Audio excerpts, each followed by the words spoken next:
এবার ভারত সরকারকে নোটিশ পাঠালো আমেরিকা।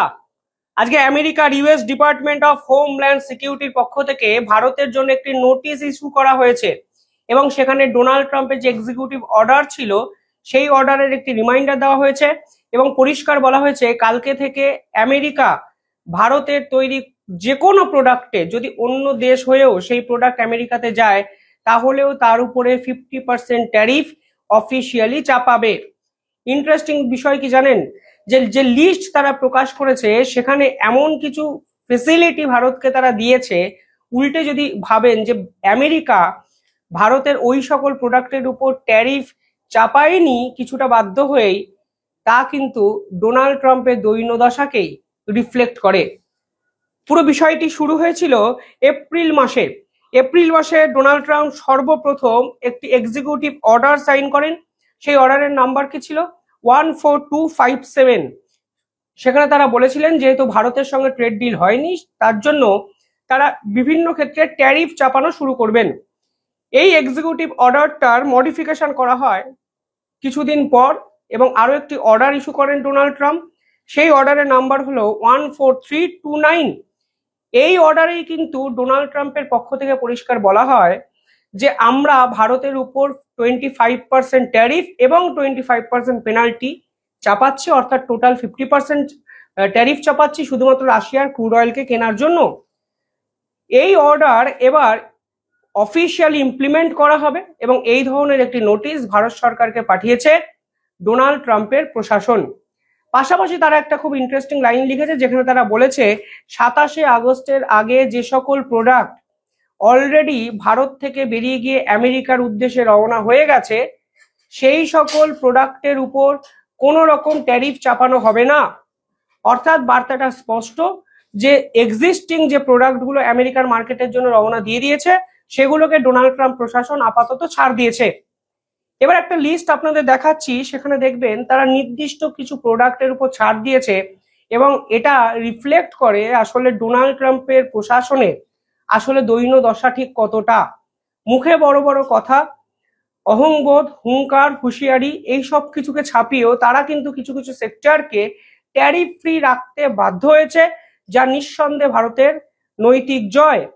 এই যদি লিস্ট দেখেন দেখবেন পেট্রোলিয়াম প্রোডাক্ট, ফার্মা প্রোডাক্ট এদের উপর ট্যারিফ ডোনাল্ড ট্রাম্প প্রশাসন চাপায়নি, কিন্তু টেক্সটাইল প্রোডাক্টের উপর ট্যারিফ চাপানো হয়েছে। আগে আমেরিকার মার্কেটে টেক্সটাইল প্রোডাক্ট বিক্রি করতে ভারতের এক্সপোর্টারকে দিতে হতো 9% ট্যাক্স, এখন সেটা বেড়ে গিয়ে হলো 59%। পাশাপাশি স্টিল, অ্যালুমিনিয়াম, কপার এই ধরনের প্রোডাক্ট আগে আমেরিকার মার্কেটে বিক্রি করার জন্য দিতে হতো 1.7% ট্যাক্স, এখন সেটি গিয়ে দাঁড়াবে 51.7% ট্যাক্সে। ফার্নিচার, আমেরিকার মার্কেটে যদি ভারতের কোনো ব্যবসায়ী ফার্নিচার বিক্রি করতে চায় তাহলে আগে দিতে হতো 2.3% ট্যাক্স, এখন সেটা বেড়ে গিয়ে দাঁড়াবে 52.3%-এ। উল্লেখযোগ্য বিষয় হলো এখানে ফার্মা যে ইন্ডাস্ট্রি আছে অর্থাৎ ওষুধ, তার উপরে ডোনাল্ড ট্রাম্প প্রশাসন কোনো ট্যাক্স চাপায়নি। আরো ইম্পর্টেন্ট বিষয় হলো পেট্রোলিয়াম প্রোডাক্ট। যে পেট্রোলিয়াম প্রোডাক্ট কোথা থেকে তৈরি হয়? রাশিয়ার ক্রুড অয়েল থেকে তৈরি হয়। সেই প্রোডাক্টের উপর কোনো ট্যারিফ ডোনাল্ড ট্রাম্প প্রশাসন নেবে না। দুদিন আগে ডক্টর জয়শঙ্কর কি বলেছিলেন আপনাদের হয়তো মনে আছে, যে বলেছিলেন যদি আপনাদের পছন্দ না হয় আপনারা নেবেন না প্রোডাক্ট। কে জোর করেছে আপনাদের প্রোডাক্ট নেওয়ার জন্য? If you don't like it, don't buy ইট।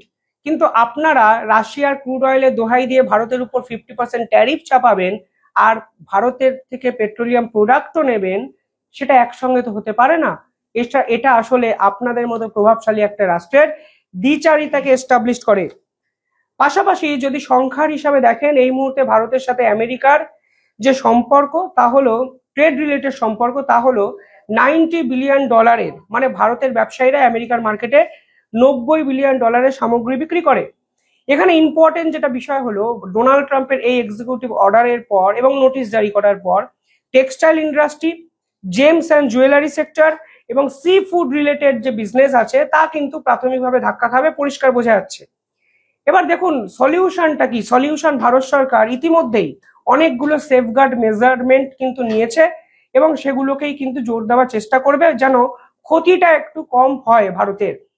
বলা হচ্ছে যে এতে জিডিপি, ভারতের যে টোটাল জিডিপি যা তা .04 বা .05-এর কাছাকাছি ধাক্কা খেতে পারে, কিন্তু যদিও এটা রেকটিফিকেশন করা সম্ভব, কারণ ভারত অতি দ্রুততার সঙ্গে একাধিক গুরুত্বপূর্ণ পদক্ষেপ নিয়েছে।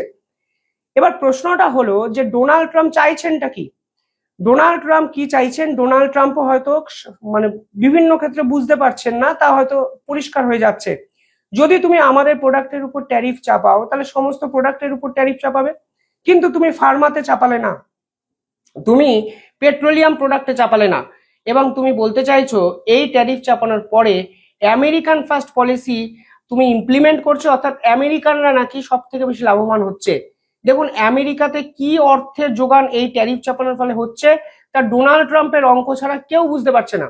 এই যে অতিরিক্ত শুল্ক, এই শুল্কটা দিয়ে মালটাকে কিনতে হবে কাদের দ্বারা? আমেরিকানদের দ্বারা। ফলে একটা প্রোডাক্টের দাম যদি হঠাৎ করে 50% বেড়ে যায়, তাহলে আমেরিকানদের সেই প্রোডাক্টের টাকা দিতে হবে।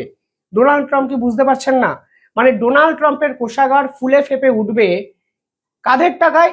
আমেরিকানদের টাকায়। এখানে কিন্তু ভারত সরাসরি আমেরিকার ইকোনমিতে ইনভেস্টও করতে পারছে না এবং কন্ট্রিবিউটও করতে পারছে না।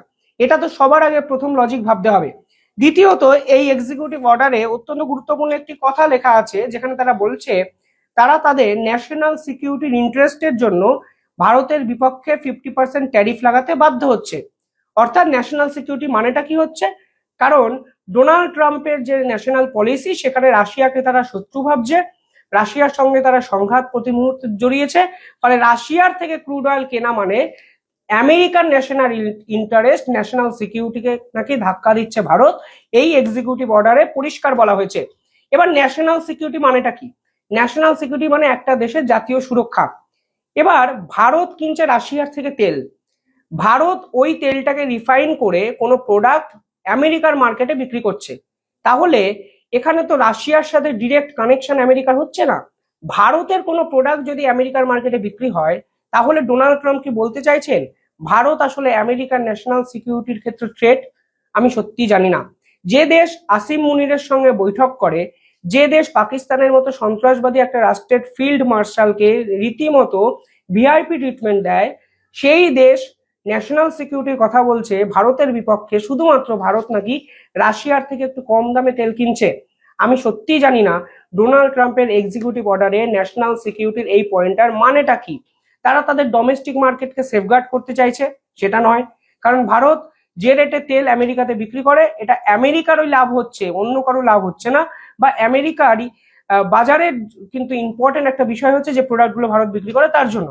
ফলে ডোমেস্টিক মার্কেটকে সেফগার্ড তারা করতে চাইছে না, তারা বলছে তাদের জাতীয় সুরক্ষার জন্য তারা ভারতের বিপক্ষে এই ধরনের পদক্ষেপ নিয়েছে।